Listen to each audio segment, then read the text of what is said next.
you guys don't mind. And I'll share this recording, or a distance learning project, somebody will send out a recording and the reading we do today. But can everybody see my screen, first of all? Yes. Okay. Okay. So last week, or 2 weeks ago rather, we talked about kind of an overview of the Constitution. The U.S. Constitution goes back to 1789, and that's the first thing we see in our reading today. 1789 is when the Constitution was written. This is shortly after the American Revolution. They rebelled from Britain, and it set up the three branches of government. So this week, and my intention is the next 2 weeks, we're going to look at, kind of zoom in a little bit on the three branches of government. So today we're going to look at the legislative branch, which is Congress. So the title of this article we're going to read is The Powers of Congress. This picture is the U.S. Capitol building in Washington, D.C.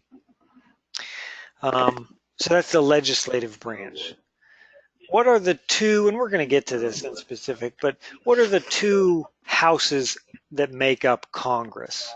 Does anybody know?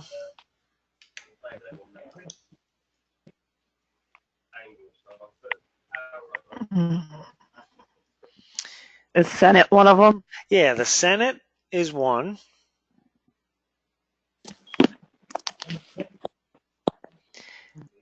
Anybody know the other? House of Representatives, right? Yeah, the Senate and the House of Representatives. So that's what we're going to look at today. That's the legislative branch. Anybody remember what the other two branches of government were? We talked about them last week. They're specifically detailed, outlined in the Constitution. The Constitution describes the government. The president and judicial. Right, the president is what we call the executive branch. We have the legislative branch, the executive branch, and then the judicial branch, and we'll talk about those in the future. The judicial branch is the Supreme Court and the whole court system. Now, this is the national government, the federal government. Might be touched on 2 weeks ago. Your local governments can be built a little differently. State governments are separate. This is the national government. The federal government is what applies here. So let's just jump in. So as we've done in the past, we're going to just read, and if you have a microphone that works, we can take turns reading, one paragraph, depending on, they're all pretty decent size, so probably one paragraph each. And as we go, we'll stop and talk about it. I've highlighted some, every once in a while, just as a heads up, every once in a while, if somebody has some background noise, I sometimes mute you if I see your name pop up and there's a little bit of noise. That's not a problem. You can't always control where you are, or the noise level. So if you ever see that you're muted, I just mute you sometimes. Don't take it personally. Just trying to be helpful. So we'll read. I've highlighted some what I think are good vocabulary words. Some are like pretty specific, like social studies, government specific words, and others are just general words that are good to academically be aware of. So we'll go through, work on our reading skills, and certainly we're working on our social studies skills here, civics and government. And because if your goal is to pass that GED or the high set exam, then both of those require a pretty high amount of civics and government knowledge. So this isn't, we're not earning college degrees here with my article we're going to read, but it's good background information. And I think it's good for us as citizens and as people who live in the United States to know. I think this is important to know. Okay, so the first part, I'll read the first part. Actually, before we start, does anybody have any questions? Any problems? Okay. And don't hesitate to interrupt me at any time if you have a specific question. Let me read the first part. Like we saw 2 weeks ago, this is an article taken from ushistory.org, which is a bit of kind of an online textbook. Okay, so each article I read is kind of like a section in a textbook, if you're reading like a high school textbook about government. So this is 6A. I think next week we'll read 6B, which I think is the judicial branch or whatever. So this is the powers of Congress. And like a good article, it has an introduction, a couple of sections, and then a conclusion, which is, I like, as a reader, I like to see a nice introduction and a conclusion. And thinking about that GED, it's good to be in the habit of thinking in the way of introduction, body paragraphs, conclusion. That's a good model to follow, a good habit to follow. So we'll jump in. At its creation in 1789, the legislative branch was the most innovative. Now, I probably should have highlighted that. That's a good word. What does innovative mean?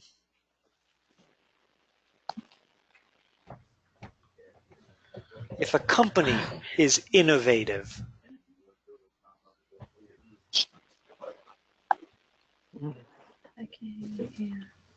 Like people always describe Apple, like, Apple computers, in our iPhones and iPads.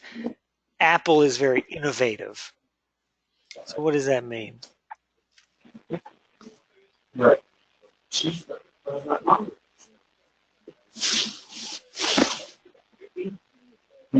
Any ideas?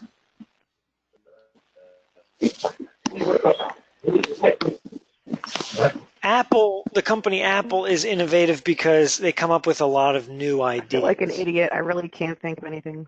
No, it's okay.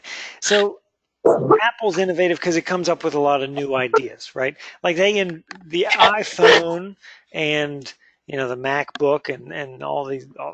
Think of all the different things that they come up with. Every new iPhone is cutting edge, right? And they have a new feature that nobody's ever thought of before. So Apple is very innovative. It innovates. It comes. I don't know the root word here, but it comes up with new ideas. So the legislative branch, way back in 1789, when they wrote the Constitution, the legislative branch was very innovative.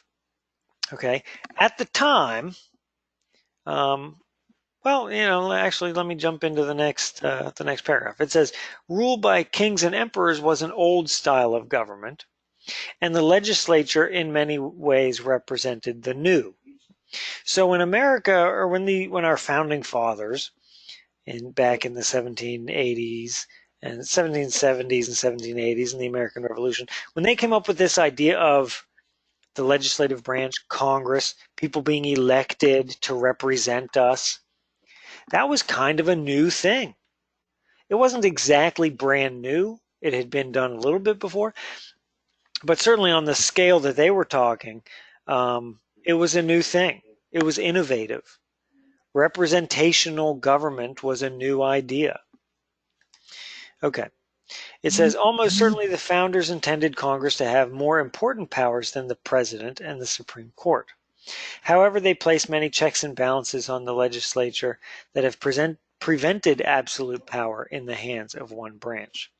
Founders controlled power not only by checks from the other branches, but by creating a bicameral or two-house Congress, the Senate and the House of Representatives. The powers of Congress then are both constitutional and evolutionary. And Carmen, thank you for logging in. Carla, it looks like you're having a little bit of trouble, but I think you're on board now, so I appreciate that. Thank you. So, and Carmen, we're looking at the legislative branch, Congress, today. Okay, and we just started. And so that's our introduction. The final sentence is kind of, we touched on this slightly. The final sentence is sort of the thesis statement, the thesis sentence of that introduction. The powers of Congress then are both constitutional and evolutionary. Now, if we scroll down, we see a heading, Constitutional Powers, and there's some details. Doesn't really want to scroll. And then we see evolutionary powers. So those are the two parts of this article. I think that's good writing. When you go to write that language arts essay, you want a thesis statement. It acts as a roadmap for your reader. The powers of Congress then are both constitutional and evolutionary. These are the two things I'm about to show you. And so when you get to the end, maybe there's a conclusion that sort of recaps those two things, restates the thesis statement. I think that's good writing. But what are constitutional and evolutionary powers? What does it mean if we're going to describe this first section here as Congress's constitutional powers? Anybody know what that might mean?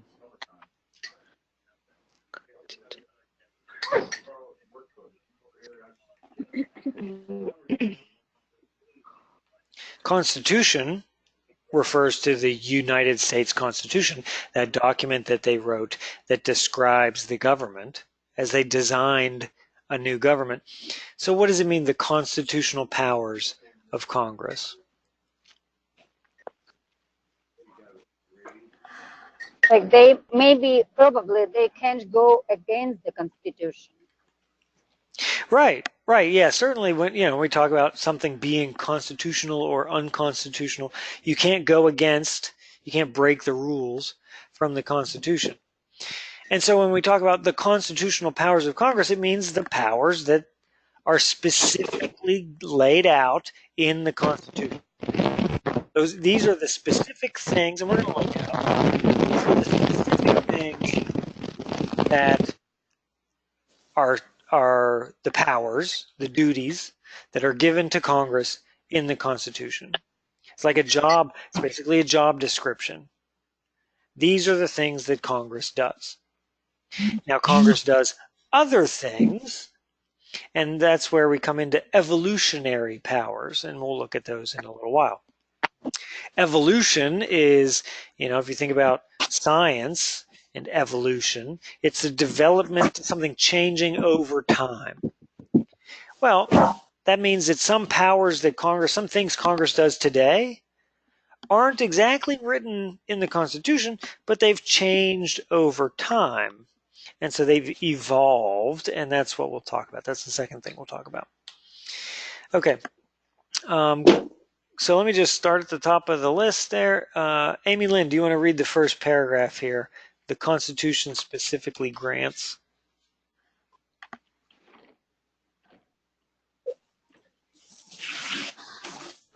The Constitution specifically grants Congress its most important power. Amy Lynn, you know what? I'm sorry. I got to interrupt you. Yeah, no offense to you, but your microphone is pretty rough. We can't really make out what you're saying there. Yeah, I don't know. That's yeah, I'm sorry. I can't. You sounded okay before, I think, when you said hello, but yeah, it's kind of rough right now. Yeah, sorry. I apologize, but I mean, we can't. Does Amy Lynn sound okay to everybody else? What? I can read. Can I read it? Yeah, Nadeza, sure. Go ahead. Okay. Yeah, you can call me Nadia. Actually, it's much easier. Oh, Nadia. Okay. The Constitution specifically grants Congress its most important power, the authority to make laws. A bill or proposed law only becomes a law after both the House of Representatives and the Senate have approved it in the same form. The two houses share other powers, many of which are listed in Article 1, Section 8. These include the power to declare war, appoint money, raise an army and navy, regulate commerce, and establish rules of immigration and naturalization, and establish the federal courts and their jurisdictions. Okay, Thank you. Okay, so we'll keep moving there in a second, but those are the specific powers and duties that are given to Congress in the Constitution. And some we take for granted. Coin money. Well, of course, Congress can coin money. Raise an army and a navy. Establish rules of immigration and naturalization. You know, people coming in to the country, maybe becoming citizens. Those are things that have to be done on a big scale. You can't do that at the state level. But the reason it's there is because back then in the 1780s, some of those were being done state by state. Each state was coining its own money. Well, that's going to be a disaster waiting to happen. Every state has its own separate thing of money. You can't have states declaring war. That has to be a national thing. An army and navy has to be national. You can't have states running their own armies. Okay, so those are specific powers given to Congress. One thing that's happened recently, President Trump made some moves towards Syria, and people were concerned that it was too warlike. And, you know, anytime the president does something militarily, you're always going to have somebody say, well, it's Congress's role to declare war. And that's true. So the president can do some things militarily, but if it's big, if it becomes a war, he really shouldn't get us into a large war because that is the role of Congress. And when we say Congress, we should be thinking the people, us, who represent or who elected Congress. So it's the people's decision to do some of these big things because we elect the people in Congress, the House of Representatives and the Senate. So it's a balance of powers. We're always talking about the balance between the executive, the three branches. Carmen, could you read? Well, let me read this little thing. The Constitution also gives each House of Congress, the Senate and the House of Representatives, some special exclusive powers. Such powers given to the House of Representatives include the following. And here's a couple of points. Carmen, do you have a microphone? Could you read these 2 bullet points? I can't get insurance because she just put the insurance. There's a problem. Relevant bills must originate in the House of Representatives. Although this power is still honored today, it tends to have blurred over the years. Often budget bills are considered simultaneously in both houses. For example, current discussions of possible tax cuts are taking place not only in both houses, but in the executive branch. It's executive branch. Executive branch as well. Okay. Can you read the next part? Impeachment power. Impeachment power, the authority to charge the president and other civil officers with wrongdoing, is given to the House. A simple majority vote and impeach an elected official. Okay, so those are 2 things that are specifically given to the House of Representatives. Very good. Revenue bills. What is revenue? Anybody, what does revenue refer to? About taxes? Yeah, taxes can be part of it. revenue, it has, Amy Lynn says money, income, has to do money, with money. income. Now it says revenue bills must originate in the House of Representatives, and then down below it says often budget bills are considered simultaneously in both houses. And this happens sometimes when you read an article. You read budget bills and then you're like, wait a second, I thought we were talking about revenue bills. If you think about it, that means we haven't changed topics, right? The first sentence says revenue bills. The second sentence says budget bills. That means that these two things have the same meaning. Revenue bills, budget bills, it's all the same thing. Has to do with money, has to do with tax cuts. Okay. Taxes, either raising taxes, cutting taxes, whatever. So even though really that's the way it's meant to work, the way it really does work is whenever it comes time to make a budget, sort of the House of Representatives and the Senate and the President and the White House all sort of start doing their own, coming up with their own ideas for how the budget should be. Okay. Impeachment power. And we are in an impeachment trial right now. If you turn on the news, it's going on right now. President Trump has been impeached, and maybe we could talk about this in a little bit of detail sometime. But he's been impeached. Everybody thinks it means, it means removed from office. That's not what that means. He's been impeached by the House of Representatives. That happened in December. Now what happens is now it goes to the Senate. There's two houses of Congress. There's two parts to the impeachment process. The House of Representatives impeached him, which means basically accusing him of wrongdoing, officially accusing. That's happened.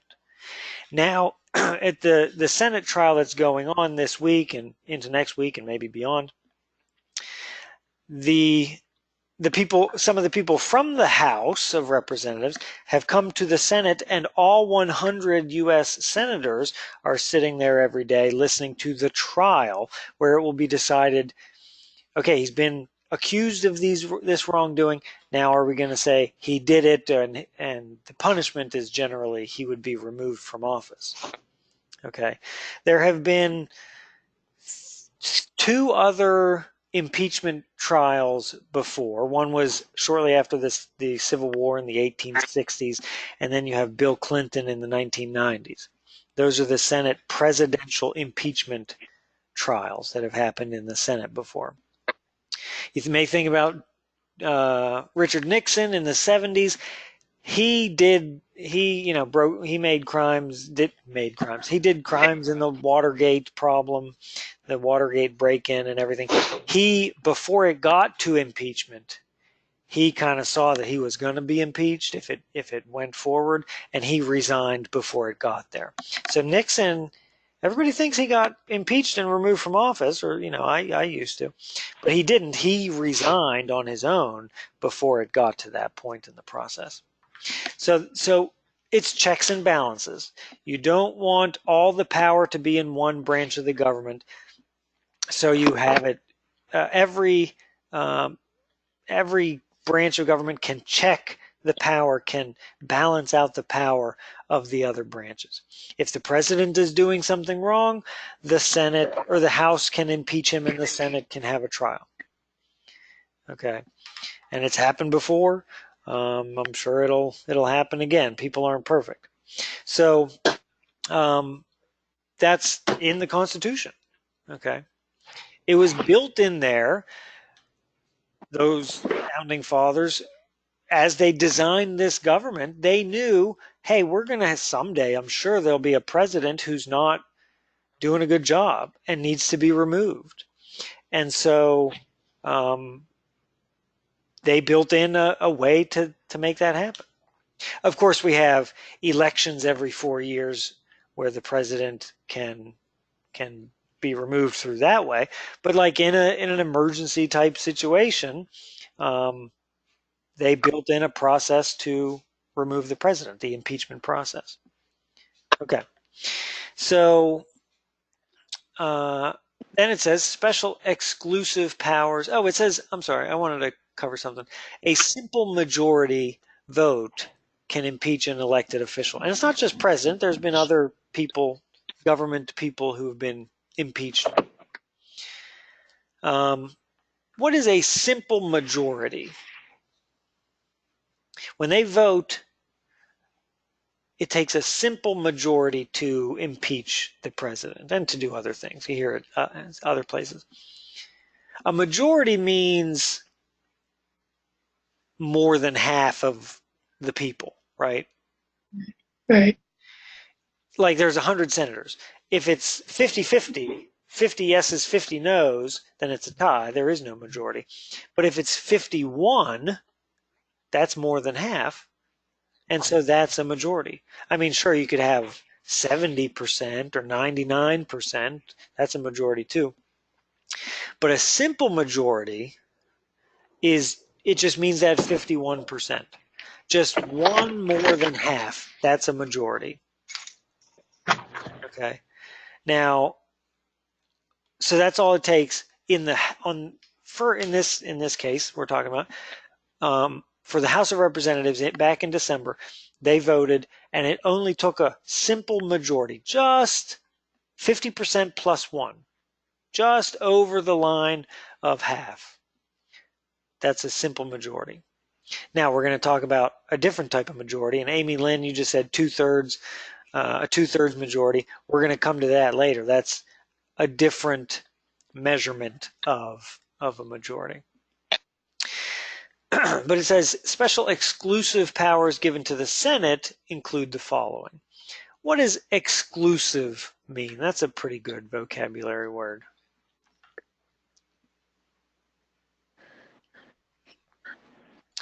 The root word is the same as exclude. If I exclude you from my party, what does that mean?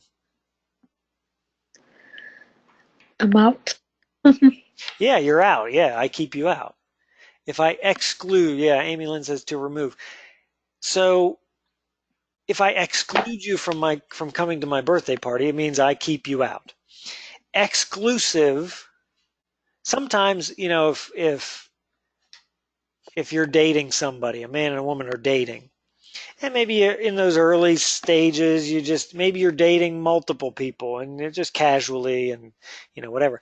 But sometimes if it gets serious, you can say, I want to be exclusive. It means I want to date only you and you date only me. We're not dating other people, right? It's kind of taking your dating relationship to the next level. You become exclusive. I'm not going to date other women. We are exclusive. I'm excluding other women from my dating life. And so the exclusive powers given to the Senate means these are given to the Senate and nobody else. Okay, so that's what the word exclusive means here. They're given exclusively to the Senate, only to the Senate. Nobody else has the powers here to do these things. And this is from the Constitution. They wrote this as they designed the country. Jennifer, is your microphone working? You want to read one or two of these?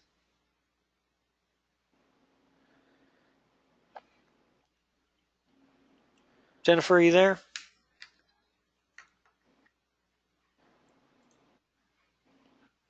Maybe not. Carla, Sure. Do you want to read one? Yes. The major and the other one, right? Yeah. Well, actually, why don't you read? If you want to read all 3 bullet points, that'd be great. Okay. It says major presidential appointments must be confirmed by the Senate. The Senate offers advice and consent to the president by a majority vote on the appointments of federal judges, ambassadors, and cabinet positions.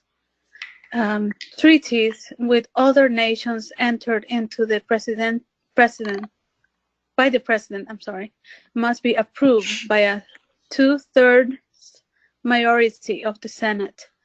This provision is an illustration of the checks and balances, and it has served as a very important restriction to the foreign policy powers of the president. An impeachment trial occurs in the Senate if the House votes to impeach an elected official. The accused party gets a hearing in the Senate. A two-thirds majority can convict the individual and remove him or her from office. Okay, very good. So those are exclusive powers given to the Senate in the Constitution. These are things only the Senate can do. Okay. Major presidential appointments. The president's job, one thing the president does is to appoint people to fill a lot of jobs in the executive branch. He gets to pick. He can pick. He nominates people.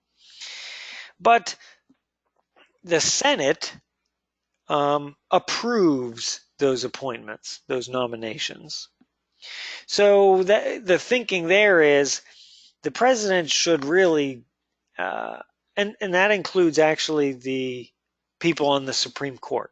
When a Supreme Court justice dies or retires, the president nominates somebody to the Supreme Court. You should, hopefully the person that he nominates is good enough, a strong enough candidate for that position that the majority of the Senate supports that decision.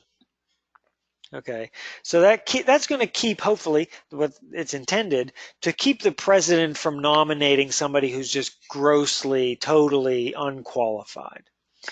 You know, the Senate, if the president nominates somebody who's terribly wrong for the job, hopefully the Senate steps in and says, no, a majority of us are not going to approve of that person.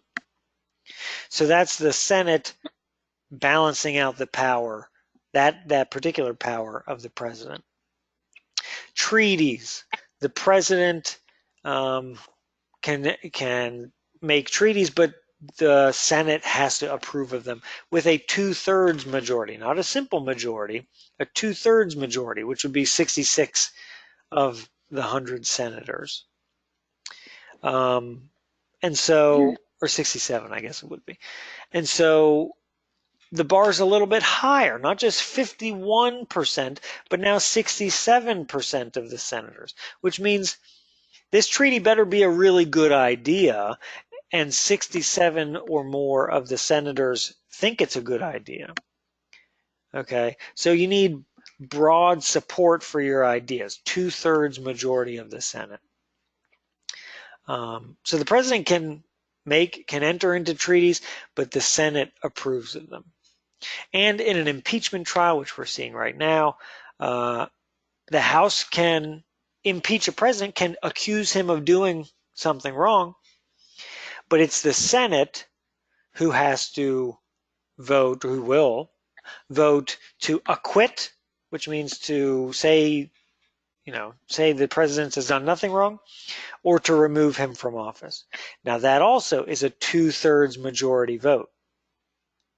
So it's much easier for the House to vote to pass an impeachment than for the Senate to remove the president from office. Because the House had to do a simple majority, which just means half plus one, 51% of them, or just over 50%. Whereas, 51 is much lower than, say, 67, the two-thirds majority of the Senate. Okay, so that's the process we're in. That's described in the Constitution. They saw, when they wrote the Constitution, they saw into the future. They said, okay, we're gonna have a country, and we're gonna elect people to the presidency, but also other federal positions, and sometimes those people are going to have to be removed, or perhaps they should be looked into if they should be removed, and it's the Senate's job to make that final decision. Okay, so now we have a chart. Thank you for reading those things. Now we have a chart, just sort of lays it out, making some comparisons. So the House of Representatives on the left, the Senate on the right. Some of these are match up, some of them don't quite match up. So the House initiates all revenue bills. We saw that. The Senate must confirm many major presidential appointments. We saw that. The House initiates impeachment procedures and passes articles of impeachment. We have seen that last month.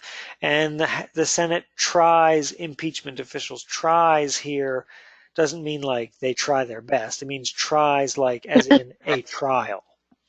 Right? So it's kind of a different use of the word try. Like they have a trial. Now, I guess we maybe should have talked about this first. The House of Representatives, when you are elected to the House of Representatives, you are elected for a 2-year term. Everybody in the House of Representatives is re-elected or up for re-election every 2 years. The Senate has 6-year terms, and they're staggered. That 1/3, it says 1/3 of the Senate is up for re-election every 2 years, but every individual senator gets re-elected every 6 years. So they serve for 6 years. The House of Representatives has 435 members apportioned by population. That's across all 50 states. So 435 members. Does anybody know how many, or want to take a guess how many representatives Pennsylvania has? Unfortunately, I don't know. Out of the whole country, out of 435 divided across the whole country by population, Pennsylvania has, well, let's see, I shouldn't ask the question. It's either, I think it's 21, I think it's 21. Wow. By population, Pennsylvania is a pretty big state.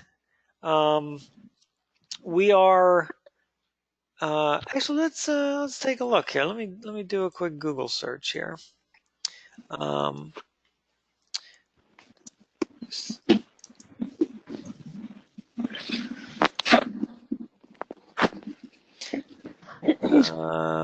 I don't know that I'm going to be able to find it. Yeah, forget it. I'm looking. Okay, so yeah, so I think Pennsylvania is like that, maybe around the 10th most populous state. California has the most people. It goes by population. The state of California has the most people out of any state in the country. They have 50 some representatives. 50 out of 435. That's like almost 1 out of 8 people in the House of Representatives are representing California because there's so many people that live in California.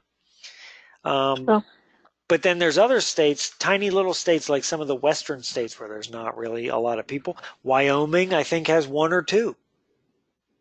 Okay. So in the House of Representatives, California carries a lot of weight because they have 50 some, more than 50 people in the House of Representatives. If you're from Wyoming or South Dakota, you don't have a very loud voice in the House of Representatives because you don't have a lot of people that live in your state. And so they divide those up by state. Does anybody know where they get those numbers? How they know how many people live in each state? To the U.S. Yeah, the census is also in the Constitution. It says in the census that there will be, I forget how they phrase it, a counting of the people every 10 years. And those numbers, and that this year is the 2020 census. You'll probably get something in the mail asking you information about the people in your household. That number, they'll use that information. I have a question. Oh, sure. If I will get this information by mail, someone is asking me about something, how can I know it's really census, but no fraud, no one wants to use to collect personal information? When you get, that's a good question. So you're saying when I get something in the mail, how do I know it's really the census? Yep. When you get it, now again, it's been 10 years since we've done this, so I don't remember filling out anything 10 years ago. I don't remember doing it. When they mail it, I think it'll be in the news, and it'll be a very official looking packet. But there's not, I don't believe they should ask for anything terribly personal. I don't recall if they ask for social security numbers. If you are in doubt, I know that a lot of public libraries are doing a lot of work to prepare people to do the census. So if you are in doubt, you can take that thing you got in the mail, go to your public library, go to your town hall, anything, and say, hey, I got this. Is this the real thing? But assuming what you get in the mail is the real census, there are laws that prevent the government from using that personal information for any purpose other than the census. And so the census is in the Constitution. They use that counting then to say, okay, how many people live in Pennsylvania? How many people live in Ohio and Wyoming and California and every state? And then there's 435 members of the House of Representatives. They divide that by population. That number is locked in, 435 members. It'll always be 435. And so, what if some people, I'm sorry, what if some people just ignored and they will not fill in this application? People do. A lot of people do. People do? Yeah. And so whoever it is running the census, it's the government, they will follow up. There'll be phone calls and they'll send you another letter and say, did you get that first packet? Can you please fill it out, mail it in? They make it really easy. But still people are going to ignore it. Can I add something? Yeah. It's not always like a paper in the mail. Sometimes they knock at your door and then they come and speak to you. Yes, there are door-to-door people who do it in person. Yeah. And if you're not home, then they'll come back. They try very hard to get everybody. And Amy Lynn. And that's hard. And that's really hard because how can I know that really people from the government?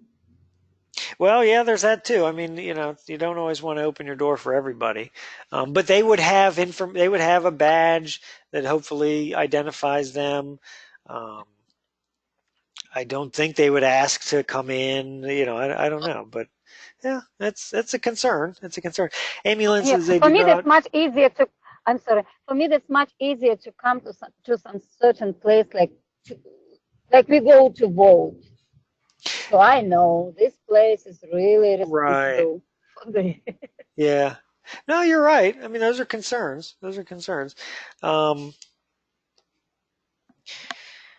Ask for verification. Amy Lynn says they don't ask for social security number or any personal or vulnerable information. You said yes, they do.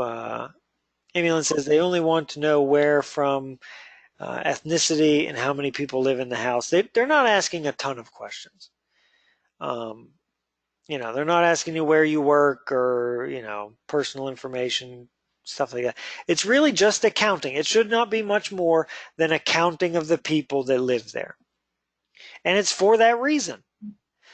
How many people is it going to take to represent the people who live in Pennsylvania?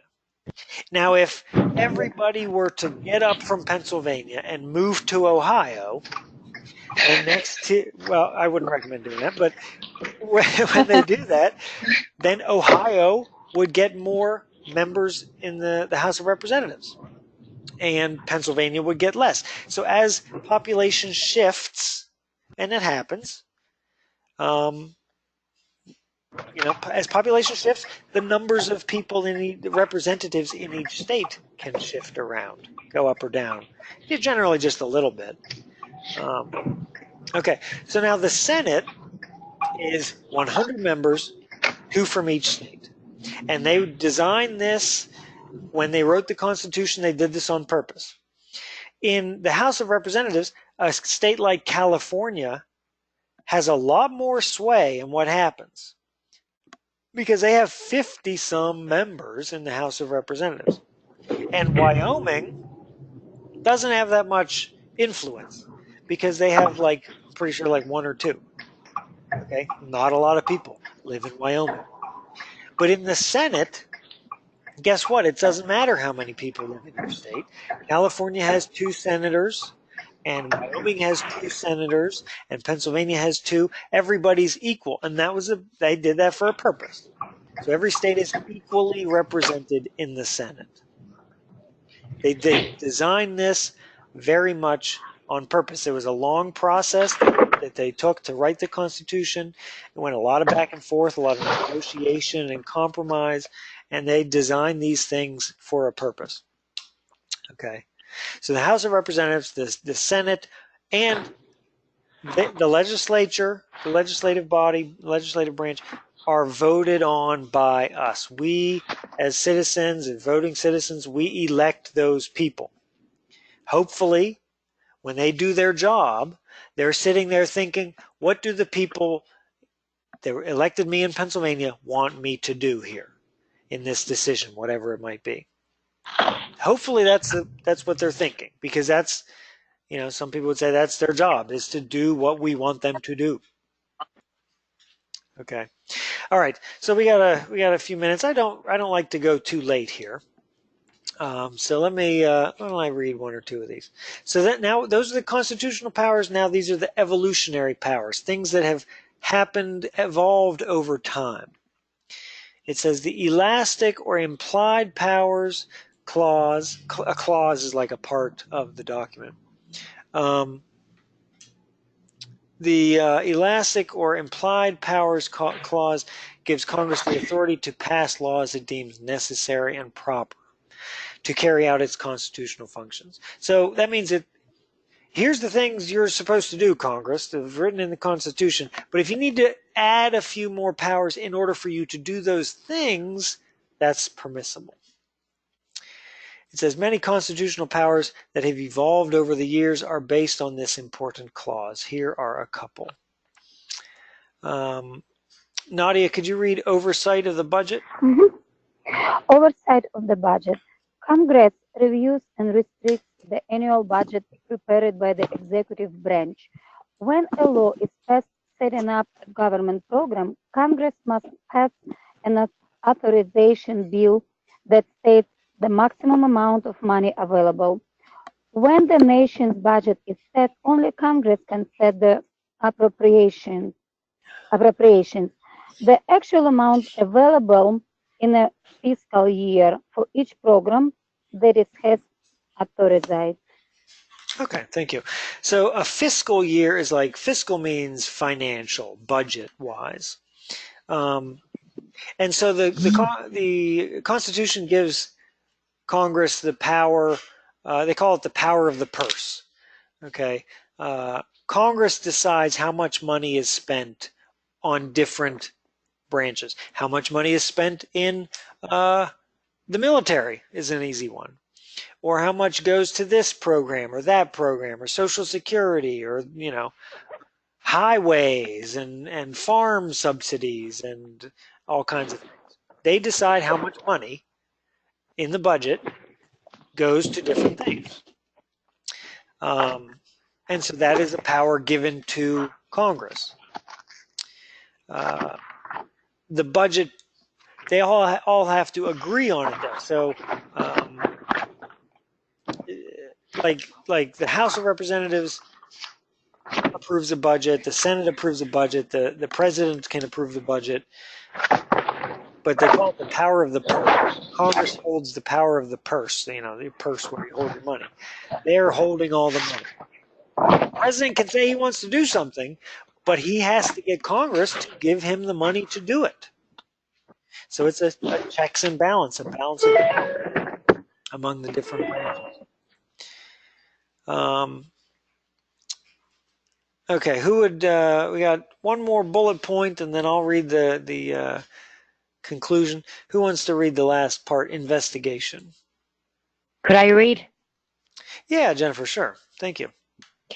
All right, sorry, there was like a lot of noise. Oh, it's Hold okay. on a minute. Okay. Investigation. Congress may investigate both issues that warrant study and wrongdoings by public officials. Through committee hearings, Congress has examined issues such as crime, consumer safety, healthcare, and foreign trade. Although Congress must abide by protected individual rights, their committees have examined many allegations against elected officials. Okay, thank you. So one thing that's given, one power that's sort of implied or has evolved over time, a power of Congress, is to investigate. Sometimes they'll investigate. They'll make a committee to investigate an issue. Maybe somebody says we have too many homeless people in our country. It's a big problem. We need to solve this problem of homeless people. Congress could investigate that. They could do studies, they could do research, they could talk to experts, they would have hearings where, somebody comes in and talks to that committee and they ask questions and answer questions and they have a hearing. They can do research, they investigate. They've also investigated wrongdoing. They've investigated presidents, they've investigated each other. You know, the Congress represents you and me, voting citizens. And so they should have the power, if there's a problem or if somebody's done something wrong, they should have the power to investigate and to get to the bottom of it. And so that's one power that has evolved over time. It's not specifically given in the Constitution. You wouldn't say it's a constitutional power. Here we'd call it an evolutionary power of Congress. Okay. So, the conclusion, it says the American Congress has more power than any legislature among the world's modern democracies. The parliaments of Europe are often arena legislatures that provide a forum for debate on policies proposed by a powerful prime minister or president. Only the American democracy enables its legislature with the critical role of setting the lawmaking agenda. And we could do tons of research about, is our government today working the way that the founding fathers designed? They wrote a blueprint for a government. Now that government was built and has changed over time. And so people always are arguing, is this what the founding fathers who wrote the Constitution, is it what they intended? And their goal when they wrote the Constitution was to make that blueprint, to make that design so strong and so foolproof and so bulletproof from mistakes and evil, bad people with bad ideas, or just, maybe America gets dumb and votes to do something dumb. They wanted it to be foolproof so that the American democracy could live on and on and on, because people aren't perfect. We don't always have the perfect, most holy intentions. Sometimes we make mistakes. Sometimes we elect somebody to an office that doesn't end up being what we thought they were going to be. And so they designed the Constitution to be as rock solid as they possibly could. And so the legislative branch, this is saying the powers that our legislative branch have are beyond the powers that other legislatures have in Europe. Like if you look at English Parliament, or Parliament is sort of like a slightly different form of government. It's not exactly as our Congress works. I'm not super familiar with parliamentary government, but it's slightly different. They designed it for a reason. And so, what we try to do today is look specifically at what that introduction says: the constitutional powers and the evolutionary powers of our. This is the first branch of government listed in the Constitution. They listed the legislative branch first, and I think a lot of people say that's because they wanted it to be slightly the most powerful. because those people there are voted on by us across the country, and they should represent the people that elected them. Okay. All right. Any questions about the legislative branch?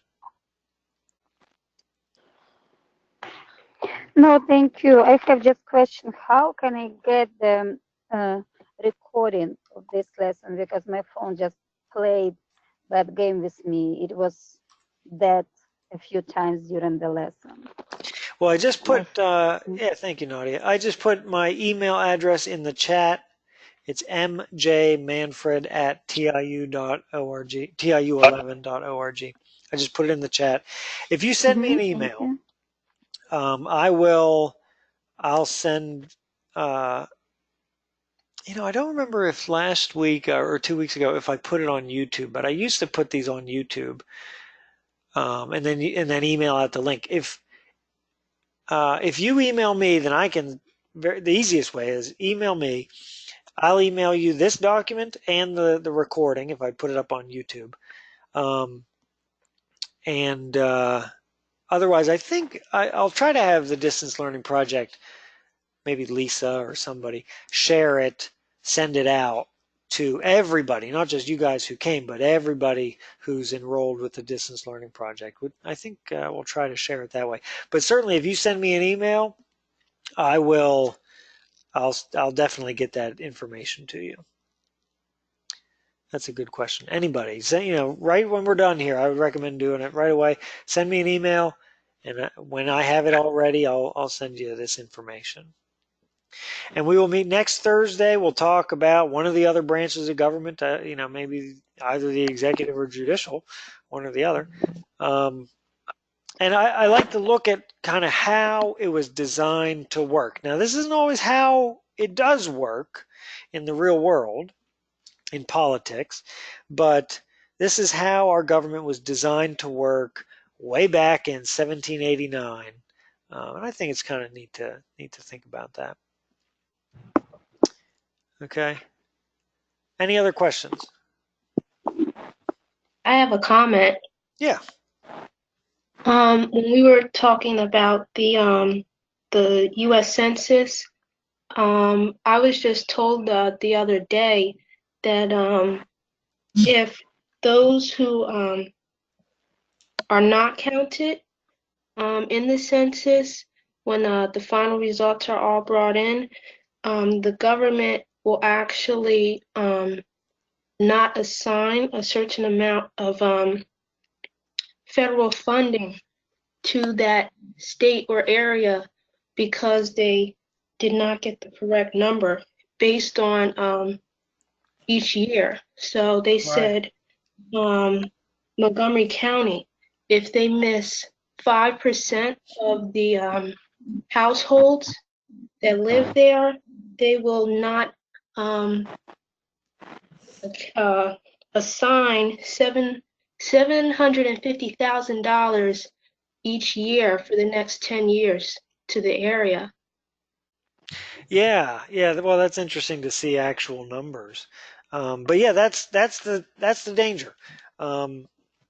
If there's 100,000 people that live in your county, and 5% of those people don't bother or don't get the information or are afraid to fill out the census, then guess what? Then there's not 100,000 people that live in your county. There's 95,000 people that live in your county officially.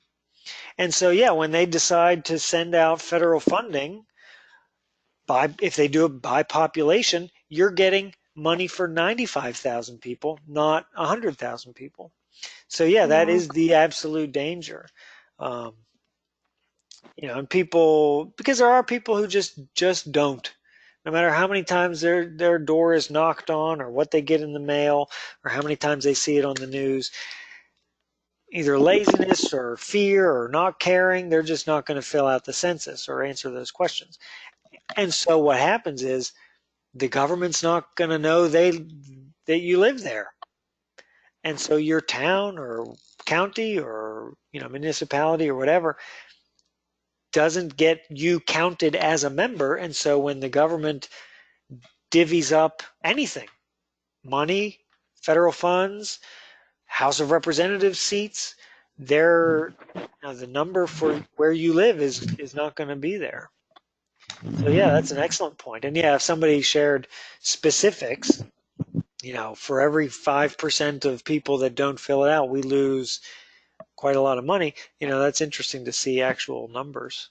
Yeah. Yeah, and I know some people who doesn't have any actual address.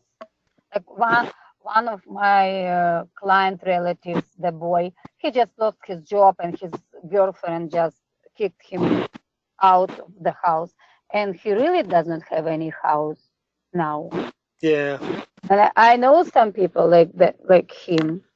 So they don't have any chance to get this information.